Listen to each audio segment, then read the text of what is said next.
Welcome to Master Sang Melody Remixed in Cambodia.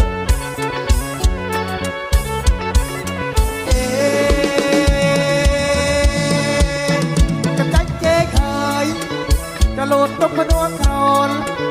ยังไงกันใจเก่งเฮยโหลดตุ๊กดวงกรอลเรียกคนจอดเธอโหลดย้อนทำไมมาได้เฮยกับเธอโหลดย้อนทำไมจ้า Welcome to Master Sang Melody Remix in Cambodia. ถ้ากันใจเก่งเฮยจะโหลดตุ๊กจังระใสยังไงกันใจเก่งเฮยโหลดตุ๊กจังระใสอยากโหลดย้อนทำไมได้จังเป็นระปังอดมาได้เฮยกับจังเป็นระปังอดยืนแหลกมาได้โอน Welcome to Master Sang Melody Remix in Cambodia. จะใจเก่งเฮยจะเด็กเฮยหรือเนา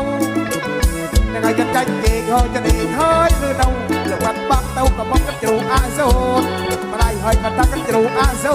ดจ้า Welcome to Clean Water.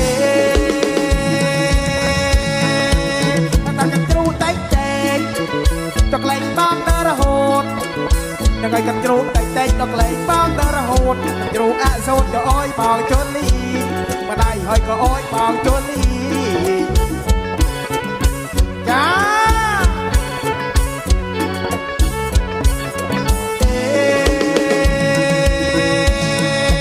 เราใส่เฮยเนียงใส่ใส่เฮยเนียงใส่เราใส่เฮยเนียงใส่ใส่เฮยเนียงใส่มันจั่วบางก็ไว้ตะปูก็ไประบางเนียงยะอย่างให้ตะปูก็ไประบางเนียง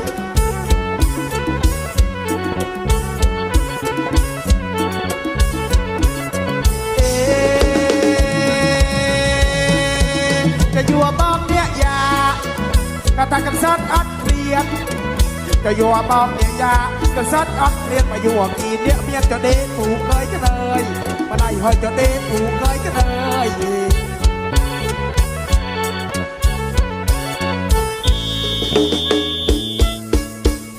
ขอบคุณกันนะ